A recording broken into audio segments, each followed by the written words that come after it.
প্যারিসের পুরনো অ্যাপার্টমেন্ট ব্লকগুলোর বেশিরভাগেরই সবচেয়ে উপরের তলায় চেম্ব্রেস ডি বন বলে অনেকগুলো ছোট ছোট খুপড়ি ঘর আছে। সেকালে চাকর-বাকরদের থাকবার জন্যে তৈরি হতো এগুলো। এখন চাকর পাওয়া দুষ্কর। নিচতলার ভাড়াটে নিজেরাই রান্নাবান্না এবং বাড়ির যাবতীয় কাজকর্ম করতে অভ্যস্ত হয়ে পড়েছে। কাজেই এই খুপড়ি ঘরগুলো বাড়িওয়ালা বা ওয়ালি ভাড়া দেয় ছাত্রছাত্রী বা গরিব লোকদের। রিউ সিঙ্গারের এইরকম একটা অ্যাপার্টমেন্ট ব্লকের 10 তলায় থাকে জিন্নাত আজমি ছোট্ট খুপড়ি ঘর নিয়ে। ঘরের একটা অংশে টয়লেট, বেসিন আর একটা ইলেকট্রিক স্টোভ, একপাশে একটা সিঙ্গেল বেড খাট। এছাড়া রয়েছে আরো দুটো আসবাব, একটা পায়া মচকানো আর্মচেয়ার আর একটা প্লাস্টিক ওয়ার্ড্রোব। এতেই ভর্তি হয়ে গেছে ঘরটা। আর কিছু রাখবার জায়গা নেই।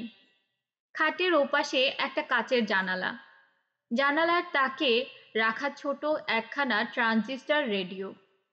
জিনা যতক্ষণ জেগে থাকে সর্বক্ষণ সুইং মিউজিক বাজে তাতে। খাটের নিচে একখানা ইজেল, ধুলিমলিন গোটা কয়েক ক্যানভাস আর রং তুলি। 10 তলার উপরে এই রকম আরো 8টা কামরা আছে। স্বল্প আয়ের জনা কয়েক বুড়ো বুড়ি থাকে সেসব ঘরে। রোজগারের জন্যে সারাদিন এত পরিশ্রম করে ওরা যে বাড়ি ফিরে প্রতিবেশীর খোঁজ নেবার মতো শক্তি বা ইচ্ছা অবশিষ্ট থাকে না। ওরা কেউ হয়তো জানেও না যে জিনার ঘরে জিনা একা থাকে না, ওর এক পুরুষ বন্ধু আবু হানিফও থাকে। বছর দুয়েক আগে প্যারিসেরই কোনো এক পট পার্টিতে পরিচয় হয়েছিল ওদের। এক নজরেই পছন্দ করেছিল জিনা এই ছোকরাকে। লম্বা চুল আর সবুজ সানগ্লাস মুগ্ধ করেছিল ওকে। মাস তিনেক আগে রাস্তায় আবার দেখা। ছোকরা যখন নিজের দুর্দশার কথা বর্ণনা করে ওকে জিজ্ঞেস করলো ওর জানাশোনা কোথাও কম ভাড়ার কোনো কামরা আছে কিনা, তখন বিনা দ্বিধায় প্রস্তাব দিল সে। যতদিন না ওরকম একটা ঘর পাওয়া যাচ্ছে ততদিন ইচ্ছে করলে ওর সাথেই থাকতে পারে হানিফ। পরদিনই একখানা ভাঙাচোরা সুটকেস নিয়ে এসে উঠেছে হানিফ এই কামরায়। কি করে জিজ্ঞেস করায় উত্তরে হেসেছে, ভয় নেই, ঘর ভাড়ার অর্ধেকটা দিতে পারবো। প্রশ্নটা সেজন্যে করিনি, আসলেই জানতে চায় কি ধরনের কাজ করে ও। এ কথা বলায় রহস্যময় হাসি হেসে বলেছে, প্লেস ডিলা ম্যাডিলিনে নোংরা পোস্টকার্ড বিক্রি করি। পুলিশের ভয় একটু আছে অবশ্য, কিন্তু ভালো পয়সা পাওয়া যায় এতে। বিদেশি ট্যুরিস্টদের একটু আভাস দিলেই একেবারে লুফে নেয় এসব। জিনা বিশ্বাস করেনি এসব কথার এক বিন্দুও। কারণ কোনোদিন ঘরে ফিরতে রাত 3টে বেজে যায় হানিফের। কোনো দিন কার যেন 14 গোষ্ঠী উদ্ধার করতে করতে ভোর 5:45 কাপড় পরে বেরিয়ে যায় বাইরে। বেআইনি কিছু করে তাতে কোনো সন্দেহ নেই ওর। তবে কাজটা পোস্টকার্ড বিক্রি জাতীয় কিছু না, তার চেয়ে কঠিন কিছু, ড্রাগস বা ওই জাতীয় কিছু হতে পারে। কিন্তু তাতে কিছুই এসে যায় না জিনার। প্রথম 2 মাস ভাড়ার অর্ধেক দেওয়ার পর নিজেই পুরোটা দিতে শুরু করেছে হানিফ। তাছাড়া একসাথে কোনো রেস্তোরাঁয় খেতে গেলে বিলটা বরাবর দিচ্ছে হানিফই। কাজেই সন্তুষ্ট চিত্তে থাকতে দিয়েছে সে ওকে। বিছানাতেও ছোকরা এক্সপার্ট। ভালোবাসার নিত্য নতুন কৌশল উদ্ভাবন করে চলেছে সে। আজ পর্যন্ত পুরনো হয়ে যায়নি। মোটামুটি আগের চেয়ে অনেক ভালো আছে জিনা এখন। অবিবাহিত দাম্পত্য জীবন মন্দ কাটছে না। বেশ সহজ একটা সম্পর্ক বজায় রয়েছে ওদের মধ্যে। মাঝে মাঝে অবশ্য হঠাৎ চটে ওঠে হানিফ। মুহূর্তে ক্ষেপে লাল হয়ে যায় সামান্য কোনো কারণেই, কিন্তু সেটাও তেমন কোনো সমস্যা নয়। ধারাটা বুঝে নিয়েছে জিনা। একবার আঙুলের নখ কাটা নিয়ে লেগেছিল দুজনের মধ্যে। টিটকারির সাথে কি একটা কথা বলায় 1 সেকেন্ডের মধ্যেই জানোয়ার হয়ে গেল ছোকরা। উদম পাছার ওপর এমন জোরে এক চাপড় কষালো যে চিৎকারের চোটে লোক জড়ো হয়ে গিয়েছিল। সেই থেকে টিটকারি বা ঘ্যানর ঘ্যানর এড়িয়ে চলে জিনা। গোলমালও বাধে না কোনো। স্কলারশিপটা যতদিন ছিল বেশ ছিল জিনা। মেয়াদ শেষ হয়ে যাওয়ার পরও যখন পাশ করতে পারল না, তখনও বাপের কাছে ইনিয়ে বিনিয়ে চিঠি লিখে এই আর কদিনের মধ্যেই ডিগ্রি পেয়ে যাচ্ছে ইত্যাদি বলে মাঝে মাঝেই টাকা আনত সে। কিন্তু মোটর দুর্ঘটনায় বাপের মৃত্যু ঘটায় টাকা আসবার সব পথই বন্ধ হয়ে গেছে ওর। অথচ দেশে ফিরবার কোনো ইচ্ছে বা তাড়া নেই ওর মধ্যে। বন্ধু বান্ধব, পট পার্টি, হই হট্টগোলে বেশ কেটে গেল কিছুদিন। তারপর টাকার অভাবে আমেরিকান ট্যুরিস্টদের বিছানায় রাত কাটাতে শুরু করলো। বার দুই পুলিশের ঝামেলায় পড়তে পড়তে বেঁচে গিয়ে যখন অন্য পথ খুঁজছিল, ঠিক সেই সময়ে পরিচয় হয়ে গেল শানুকি হাকাওয়াগার সাথে। প্রতি মাসে 1000 ফ্র্যাঙ্কের ব্যবস্থা হয়ে গেল। এতে খাওয়া থাকার মোটামুটি ব্যবস্থা হয়ে গেল ওর। যার পর নাই খুশি হয়ে উঠল জিনা, কারণ এটুকুর নিশ্চয়তাই প্রয়োজন ছিল ওর। জামা কাপড় বা কসমেটিক্সের জন্যে চিন্তা ছিল না। গত কয়েক বছর ধরে সব লিফটিংয়ে হাত পাকিয়ে ফেলেছে সে। চলতে থাকলো সেই রকমই। হানিফ এসে জোটায় আর্থিক দিক থেকে আরও একটু সচ্ছল হয়েছে সে। বিদেশি ট্যুরিস্টদের সাথে ঘুমানোটা ছেড়ে দিয়েছে, কিন্তু ছোটখাটো চুরিচামারি চলছে আগেরই মতো। ঘরে ফিরে রানার স্বপ্ন দেখতে শুরু করলো জিনা। পুরুষ বটে, হোক বাঙালি, কিন্তু যেমন তুখোর চেহারা তেমনি স্মার্ট। একেবারে লেটেস্ট মডেল। বুকের ভেতরটা কেমন যেন করছে ওর। শেষ গ্যারিনের মতো রেস্তোরাঁয় খাবে সে আজ মাসুদ রানার সাথে। হ্যান্ডব্যাগটা বিছানার ওপর ছুঁড়ে ফেলে প্রথমেই প্লাস্টিক ওয়ার্ড্রবের সামনে গিয়ে দাঁড়ালো সে। শেষ গ্যারিনে পড়ে যাওয়ার মতো উপযুক্ত কাপড় আছে ওর? স্কার্ট পরবে, না সালোয়ার কামিজ, না শাড়ি? লোকটা বাঙালি যখন, শাড়ি বোধহয় ঠিক, মনে মনে ভাবল জিনা। সুইস সিল্কের লাল ডোরাকাটা শাড়িটা বের করে আনলো সে। এর সাথে ম্যাচ করা ব্লাউজ বের করলো। কোন সেন্টটা মাখবে, কোন স্যান্ডেলটা পরে যাবে সেটাও স্থির করে ফেললো সে মনে মনে। তারপর সন্তুষ্ট চিত্তে চিত হয়ে শুয়ে পড়ল বিছানায়। চোখ বুজতেই রানার চেহারাটা ভেসে উঠল ওর মনের পর্দায়। পুরুষ বটে। হানিফও লম্বা, পাতলা সাতলা, তরুণ, দেখতে ভালো, আত্মবিশ্বাসী, বেপরোয়া। কিন্তু এই লোকটার সাথে কোনো দিক থেকেই লাগে না। এর মধ্যে আলাদা একটা ধার রয়েছে, এক কথায় চৌকস। এই লোকটাও সময় বিশেষ হানিফের মতো ভয়ঙ্কর হয়ে উঠতে পারে, টের পেয়েছে জিনা। কিন্তু এর মধ্যে অন্যরকম একটা সফিস্টিকেশন রয়েছে। ওর মতো ওরকম চাঁচাছোলা নয়। কথাবার্তার মধ্যেও রয়েছে একটা মার্জিত ভদ্রভাব। তাছাড়া পরিষ্কার পরিচ্ছন্ন। মাঝে মাঝে হানিফের লম্বা চুল আর সবুজ সানগ্লাস বিরক্তি উৎপাদন করছে ওর আজকাল। মাঝে মাঝে চুলে একটু একটু সাবান টাবান দিলেও এক কথা ছিল, কিন্তু এ লোক গোসুলি করে 15-20 দিন পর পর। চুলের কথা মনে আসতেই লাফিয়ে উঠল জিনা। ওয়াশ বেসিনের উপরে টাঙানো আয়নায় মাথাটা এদিক ওদিক ফিরিয়ে নিজের চুলগুলো পরীক্ষা করে দেখল। বুঝতে পারল শ্যাম্পুর সময় হয়ে গিয়েছে। গরম পানির কল ছেড়ে বেসিনটা ভরতে শুরু করলো সে। সাদা একটা প্যান্ট আর ব্রা পরা অবস্থায় বেসিনের উপর ঝুঁকে চুল ভিজাচ্ছিল জিনা। অসংখ্য সুতানালি সাপের মতো কিলবিল করছিল চুলগুলো বেসিনময়। এমনি সময় ঘরে ঢুকলো আবু হানিফ। দাঁড়ানোর ভঙ্গিটা হানিফকে প্রলুব্ধ করতে পারে মনে করে চট করে বলল জিনা, খবরদার, আমাকে ছুলেই এখন পানি ছিটাবো। কিন্তু দেখা গেল ছোঁয়াছুঁয়ির মুডে নেই হানিফ এখন। গোমরা মুখ নিয়ে বসলো খাটের একপাশে। অর্লি এয়ারপোর্টে গিয়ে আশা ভঙ্গ হয়েছে বেচারার। শুধু তাই নয়, বাজে করে বকা দিয়েছে ওকে আজ সিকান্দার বিল্লা। পুলিশ ব্যারিয়ার পেরিয়ে শঙ্করলালজিকে ভিতরে ঢুকে যেতে দেখেই ফোন করেছিল সে অফিসে। ও আশা করেছিল নয়াদিল্লির টিকিট কেটে শঙ্করলালজির পিছু ধাওয়া করতে হবে ওকে।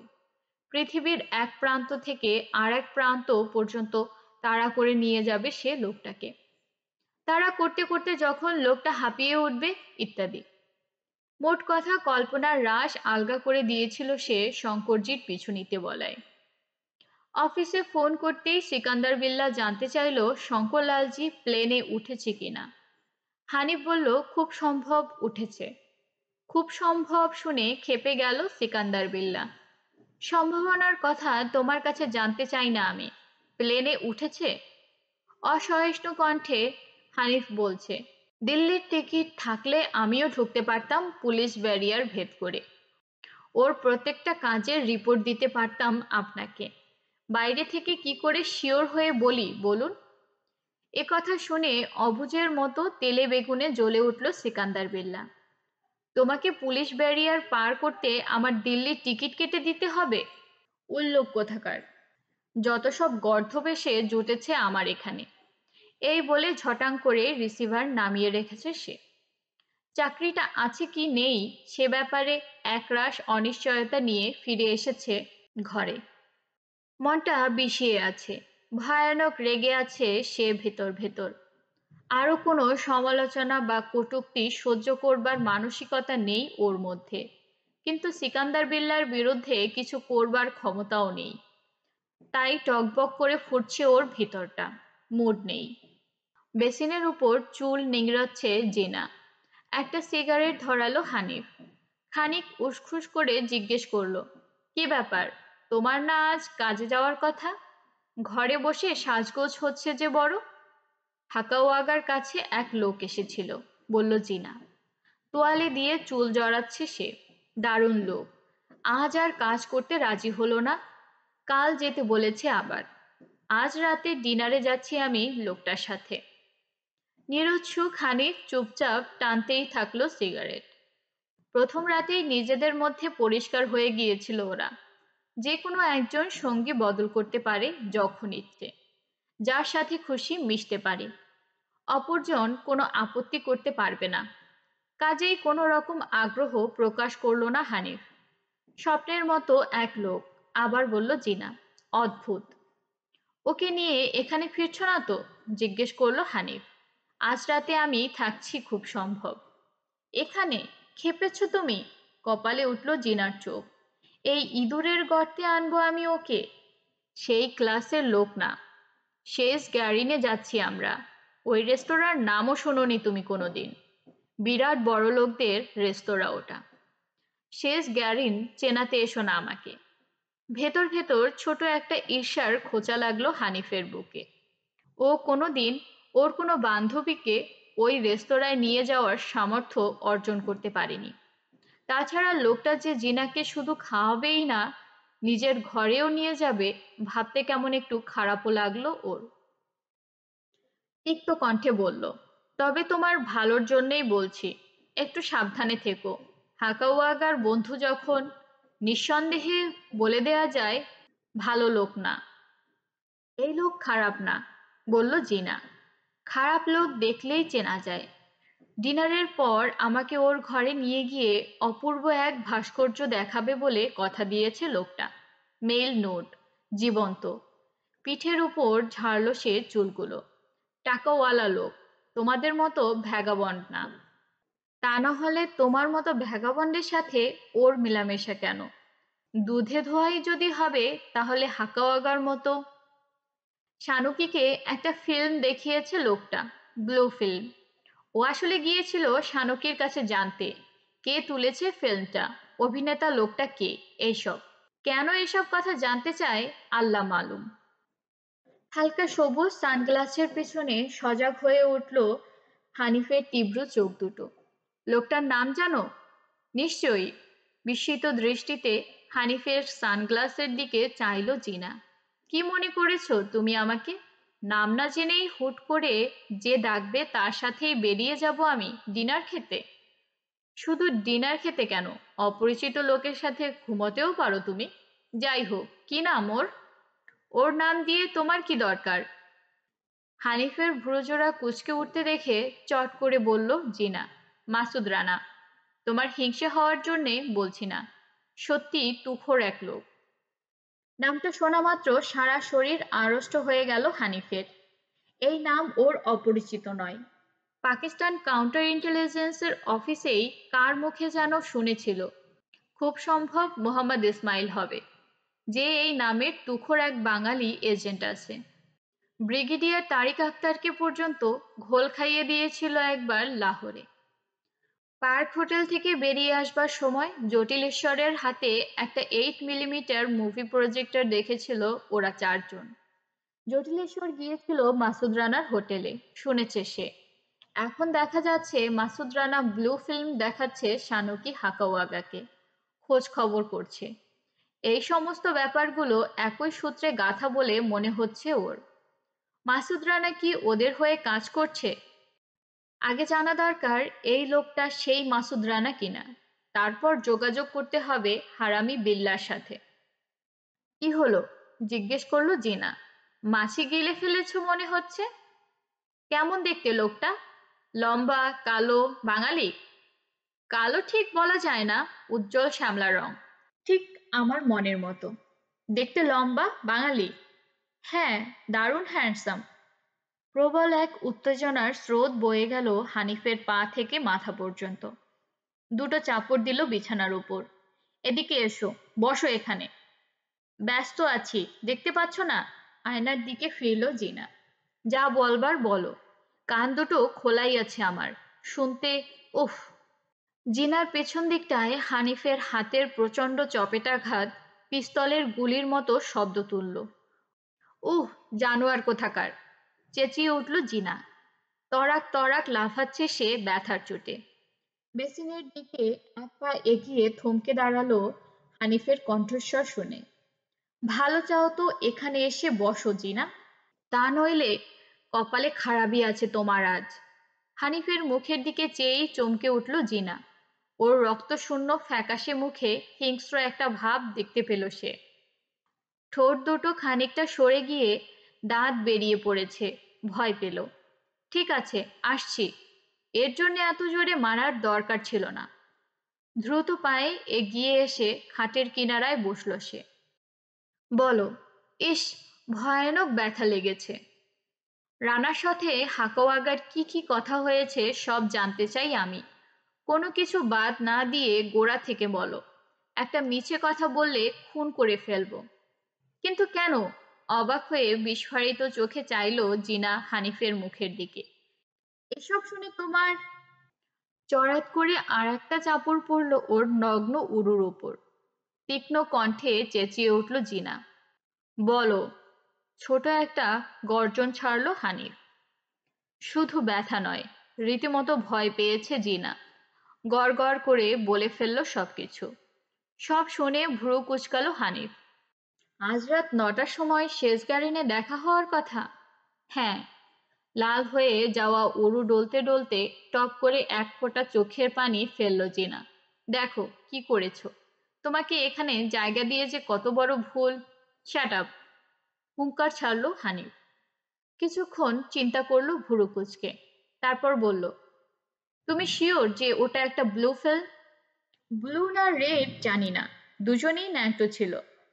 ব্যস্ত ছিল বিছানার ওপর। উঠে দাঁড়ালো হানিফ। শোনো, আর একটা শব্দও বের করবে না মুখ থেকে। কারোর সাথে কোনো কথা না, বুঝতে পেরেছো? সানগ্লাস খুলে তীব্র দৃষ্টিতে চাইল সে জিনার চোখে। ব্যাপারটা হাসি মশকরা নয়, অত্যন্ত গুরুত্বপূর্ণ। মুখ থেকে টু শব্দটি বের করলে সর্বনাশ হয়ে যাবে তোমার, কাজেই সাবধান। ভেতর ভেতর কুঁকড়ে গেল জিনা। তীব্র দৃষ্টি সহ্য করতে না পেরে সরে বসলো খানিকটা। কাউকে কিছু বলবো না আমি, কসম। আমি ফিরে না আসা পর্যন্ত এই ঘরেই থাকো, কোথাও নড়বে না এখান থেকে। ঠিক আছে, থাকবো। আর একবার কঠোর দৃষ্টিতে জিনাকে আপাদমস্তক দেখে নিয়ে ঝট করে ঘুরে ঘর ছেড়ে বেরিয়ে গেল হানিফ। সিঁড়িতে ওর পায়ের শব্দ শোনা গেল। 3 ধাপ করে নামছে এক একবারে। কি হলো ভাবল জিনা। খোদা, কি হলো ওর? পাগল টাগল হয়ে গেল নাকি? এরকম তো করেনি আগে কোনোদিন। মনে হচ্ছিল একটু এদিক ওদিক হলেই খুন করে ফেলবে। এসবের মানে কি? খেয়াল করলো জিনা, কাঁপছে ওর সর্বশরীর। চুলের আগা থেকে টপ টপ পানি পড়ে ভিজছে বেডশিট। জটিলেশ্বরের অফিসের সামনেও পিসিআই এজেন্ট থাকতে পারে মনে করে মিনিট দুয়েকের হাঁটা পথ বাকি থাকতেই ছেড়ে দিল রানা ট্যাক্সি। 4টা পাশ দেখে শুনে বুঝে নিয়ে সাইড ডোর দিয়ে ঢুকে পড়ল ভিতরে। পঞ্চম তলায় উঠে আসমা শাড়ির অফিস কামরাটা খুঁজে নিতে বেশি দেরি হলো না ওর। ঢুকেই ভুবন ভোলানো হাসি হাসল রানা। রানাকে দেখা মাত্রই টাইপ বন্ধ করে ঝট করে একটা মোটাসোটা রুলার হাতে তুলে নিল আসমা শেরি। স্নিগ্ধ দৃষ্টিতে দেখল ওকে আপাদমস্তক। ও জানে সাবধান না হলে এই লোকের আকর্ষণ উপেক্ষা করতে পারবে না। বেশ কয়েকবার পা পিছলাতে গিয়েও সামলে নিতে পেরেছে সে শেষ পর্যন্ত। কিন্তু এমন সব কথা বলে লোকটা যে মনটা স্থির রাখা বড়ই কঠিন হয়ে পড়ে। হ্যালো বিউটিফুল, বলল রানা, কিন্তু রুলারটা দেখে বেশি কাছে এগোতে সাহস পেল না। অনেকদিন পর দেখা। আমার অভাবে তোমার যে কত কষ্ট হয়েছে বুঝতে পারছি। চোখ মুখ একটু যেন শুকনো শুকনো লাগছে, কিন্তু কি করব বলো, এত ব্যস্ত থাকতে হয় যে। ইন্টারকমের সুইচ টিপে দিল আসমা শাড়ি। চট করে রানা বলল, কাল পরশু কোনো একদিন কোথাও একসাথে ডিনার খেলে কেমন হয়? জবাব না দিয়ে ইন্টারকমে বলল শাড়ি, মিস্টার মাসুদ রানা এসেছেন স্যার। ভেতরে পাঠিয়ে দাও, উত্তর এলো সাথে সাথেই। সুদৃশ্য একটা আঙুল তুলে দরজার দিকে দেখালো আসমা শাড়ি। ঢুকে পড়ো রোমিও। দুঃখিত ভঙ্গিতে এপাশ ওপাশ মাথা নাড়ল রানা। শুধু যদি বুঝতে পারতে কি হারাচ্ছ। তোমার একটা রাত আমি সারা জীবনের সুখ স্মৃতি করে দিতে পারতাম। মেয়ের অভাব নেই, নিরুৎসুক কণ্ঠে বলল শাড়ি। উনি অপেক্ষা করছেন। রুলারটা নামিয়ে রাখলো সে হাতের কাছে। মেয়ে তো অনেকই আছে, বলল রানা, কিন্তু তোমার মতো আর একটাও দেখাতে পারবে? টাইপ শুরু করতে যাচ্ছিল, কিন্তু রানাকে এক পা এগোতে দেখে চট করে রুলারটা তুলে নিল সে আবার। সোজা ভেতরে গিয়ে ঢোকো, ভুরু কুঁচকালো আসমা। আর একটা কথা বললেই বাড়ি লাগাবো। রেগে গেলে তোমাকে ভারী সুন্দর দেখায়। ঝটাং করে দরজা খুলে গেল। মুখ বের করলো জটিলেশ্বর। দেরি কিসের? চলে আসুন, ভেতরে চলে আসুন। ভেতরে গিয়ে ঢুকলো রানা। ভিজিটার্স চেয়ারে আরাম করে বসে পায়ের ওপর পা তুলে সিগারেট ধরালো। আপনি ঠিক জানেন আপনাকেই ফলো করছিল ইসমাইল? প্রথমেই কাজের কথায় এলো জটিলেশ্বর। অবশ্যই, বলল রানা। পকেট থেকে ফিল্মটা বের করে রাখলো টেবিলের ওপর। তালা চাবি মেরে রেখে দিন এটা। পাকিস্তানিরা যখন আগ্রহী হয়ে উঠেছে, এ ফিল্ম সাথে রাখা আর তাজা ডায়নামাইট রাখা এক কথা। আপনার কি ধারণা এয়ারপোর্টেই ধরা পড়ে গেছে শঙ্করলালজি ইসমাইলের চোখে?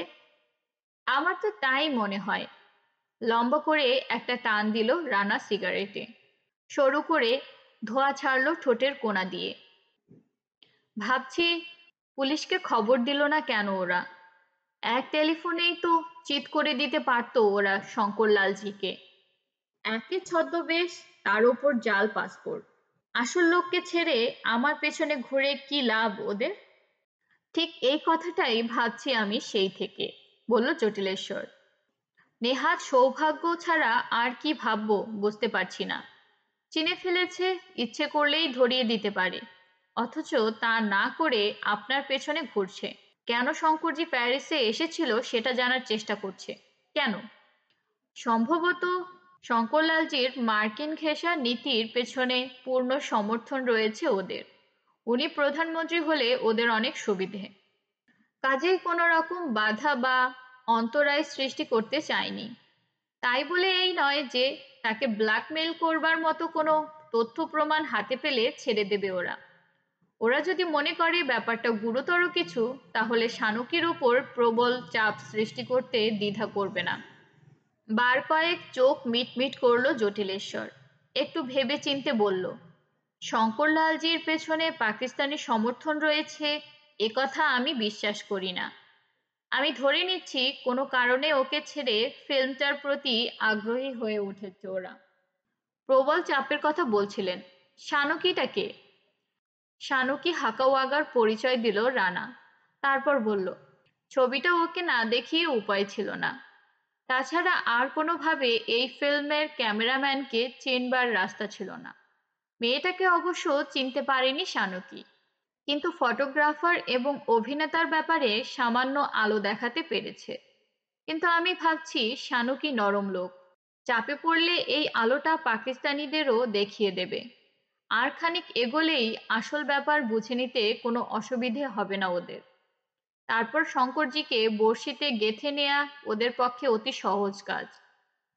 কয়েক সেকেন্ড সাদা দেয়ালটার দিকে চেয়ে নিভু নিভু চুরুটটা টানল জটিলেশ্বর। তারপর মৃদু কণ্ঠে বলল, কথাটা ঠিকই বলেছেন, কিন্তু আমার পক্ষে অফিসিয়াল কিছু করবার উপায় নেই মিস্টার রানা। পুরোটা ব্যাপারই আপনার উপর নির্ভর করছি আমি।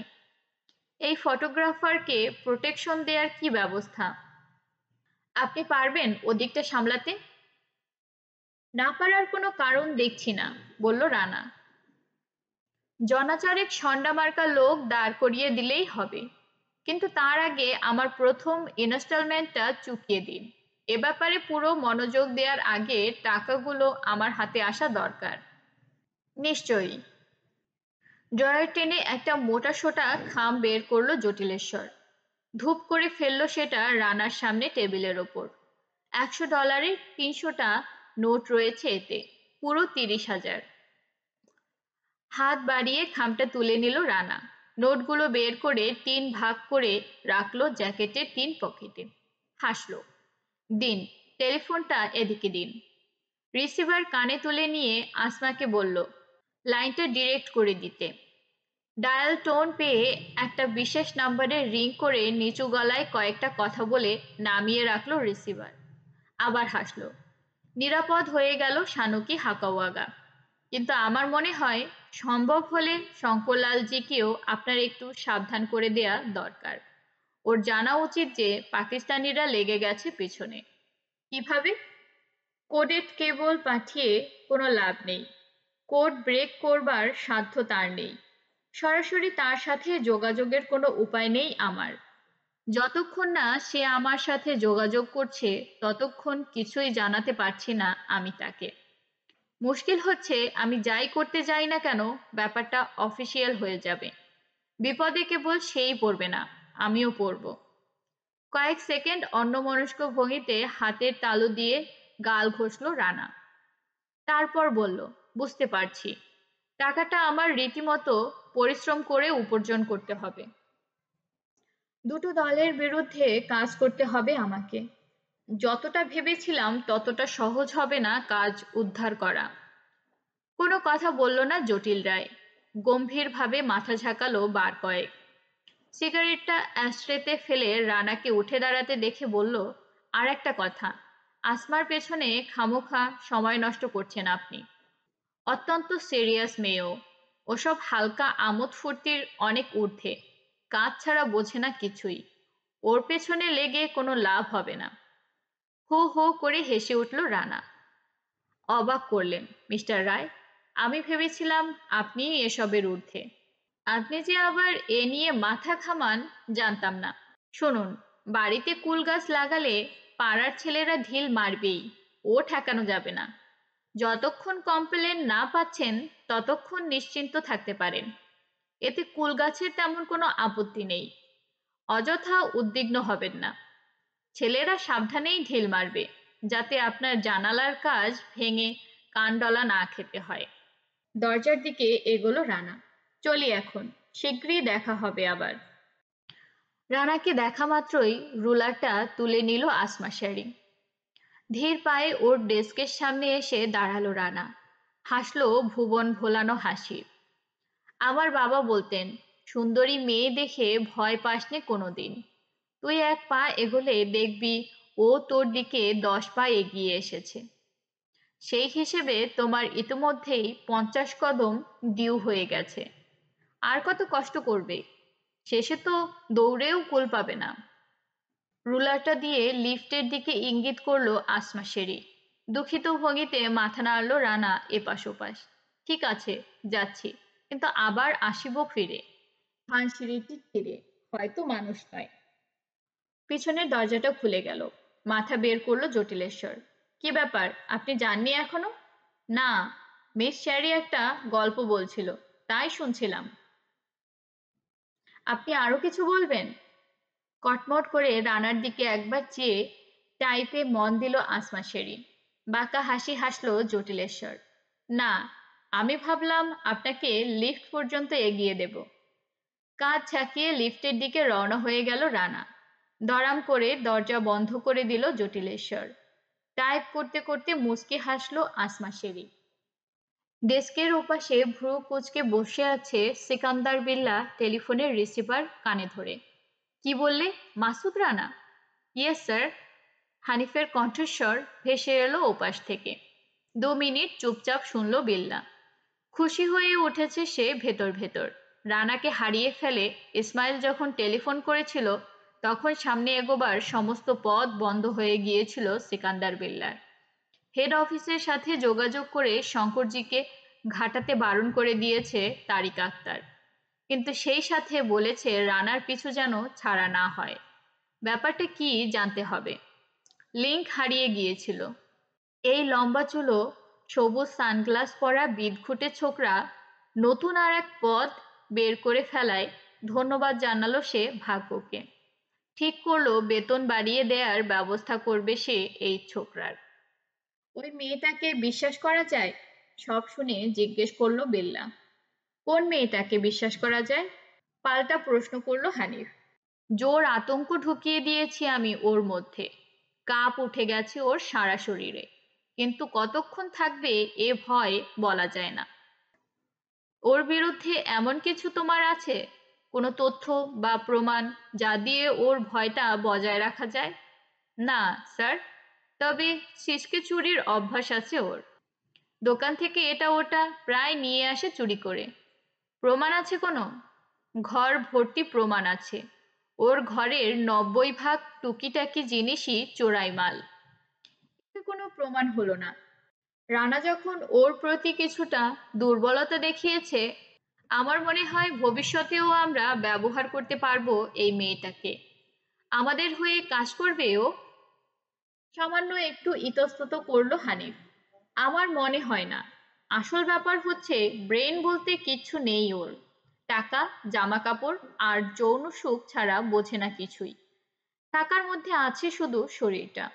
ঘটে যদি খানিকটা বুদ্ধি থাকতো। ব্রেন না থাকতে পারে, কিন্তু ওর যেটা আছে সেটা আবার তোমার নেই। তোমার প্রতি মাসুদ রানা আগ্রহী হবে না কোনোদিনই। কাজেই শরীরটাও কম দামি অ্যাসেট না। যাই হোক, ওকে বলো দেশের জন্য কিছু কাজ তার করতে হবে। টাকাও দেব, 600 ফ্র্যাঙ্ক করে দেব ওকে মাসে। জানিয়ে দাও।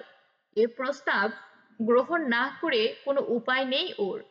যদি আমাদের সাহায্য না করে, একদিন ভয়ানক কিছু ঘটবে হঠাৎ, কেউ ঠেকাতে পারবে না। মোট কথা, ভয় দেখিয়ে একেবারে ভিত পর্যন্ত কাঁপিয়ে দাও ওর। বুঝতে পেরেছো? বুঝেছি স্যার। ঠিক আছে, এবার শোনো মন দিয়ে। জিনাকে দিয়ে কি কি করাতে হবে বুঝিয়ে দিল বিল্লা হানিফকে। তারপর বলল, ওয়েল ডান মাই বয়। তোমার অভিজ্ঞতা না থাকতে পারে, কিন্তু আগ্রহ আছে। অনেক ভালো করবে তুমি ভবিষ্যতে। অন্তত গর্ধব ইসমাইলের চেয়ে যে 3 গুণ ভালো করবে তাতে আমার কোনো সন্দেহ নেই। যা বললাম সেই মতো কাজে লেগে যাও। তোমার বেতন বাড়াবার সুপারিশ করব আমি ব্রিগেডিয়ারের কাছে। খুশিতে উত্তেজনায় টগবগ করে ফুটছে আবু হানিফ। হাসি মুখে নামিয়ে রাখলো রিসিভার। খানিক আগের ধমক খাওয়ার কথা ভুলে গেছে সে বেমালুম।